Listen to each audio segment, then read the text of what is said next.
शुक्र प्रोडक्शन के लघु कथा प्रतियोगिता 2023 के लिए मैं नीलम नारंग चंडीगढ़ से लेकर आई हूँ अपनी लघु कथा जो मौलिक है, अप्रकाशित है, अप्रसारित है और जिसका शीर्षक है ये कैसी मजबूरी। नेहा की शादी को अभी महीना भर ही हुआ था। आज शिरीष और वह पहली बार दिल्ली के प्रसिद्ध रेस्टोरेंट में डिनर के लिए गए थे। खाना आने में अभी देर थी और नेहा की नज़र आसपास दौड़ने लगी।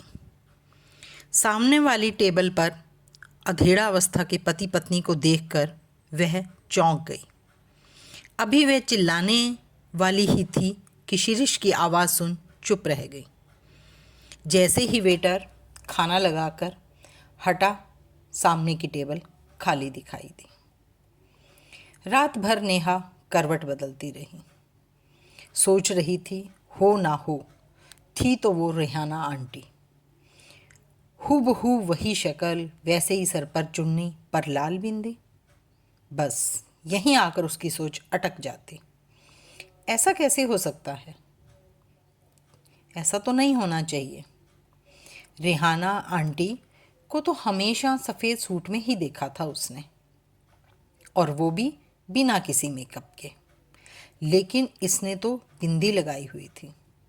सोचते सोचते उसका सारा ध्यान रेहाना आंटी की तरफ चला गया।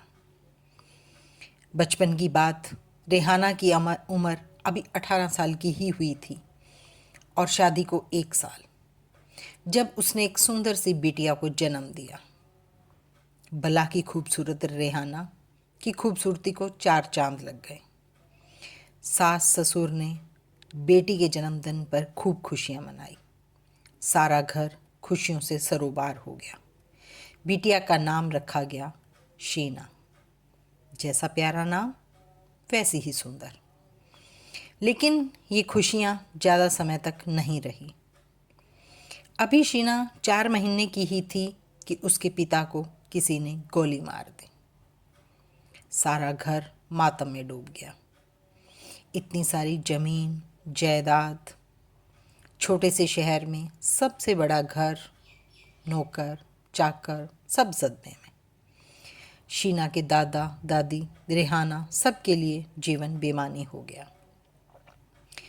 लेकिन कहते हैं ना कि हालात कैसे भी हों, मरने वाले के साथ कोई नहीं मरता। वक्त के साथ सब जीना सीख जाते हैं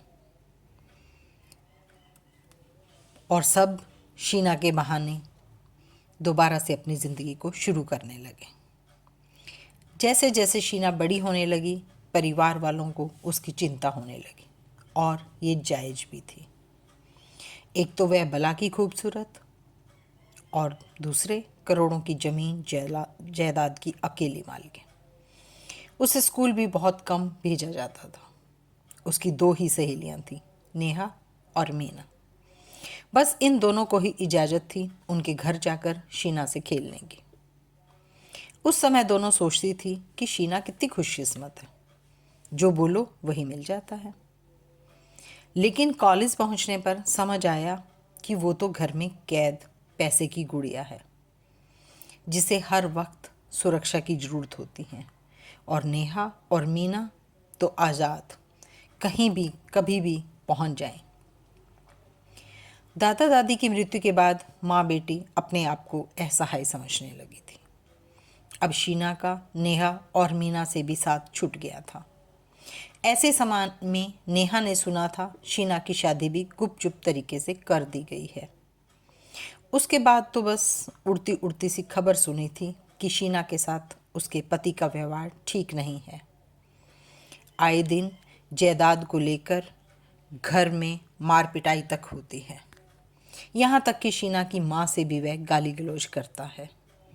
नेहा और मीना दोनों सहेलियाँ बात करती शीना की ज़िंदगी की, कि कितनी अजीब है शीना की ज़िंदगी भी, पैसा होते हुए भी सुकून नहीं है। सारी रात वो शीना, रेहाना इनकी बातों को ही सोचती रही। अगले दिन सुबह होते ही नेहा ने अपने मायके भाई को फ़ोन किया,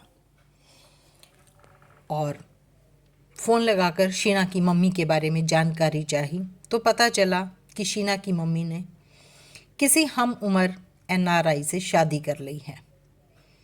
फ़ोन रखकर नेहा सोचने लगी, आखिर पूरी उम्र अकेले गुजारकर क्या मजबूरी रही होगी रेहाना आंटी की कि उन्हें इस उम्र में शादी करनी पड़ी। अनउतरित से प्रश्न उसे कई बार उलझा जाते हैं और कई बार वो इस बात को सोचने के लिए मजबूर हो जाती है कि आखिर इन सब की वजह क्या थी।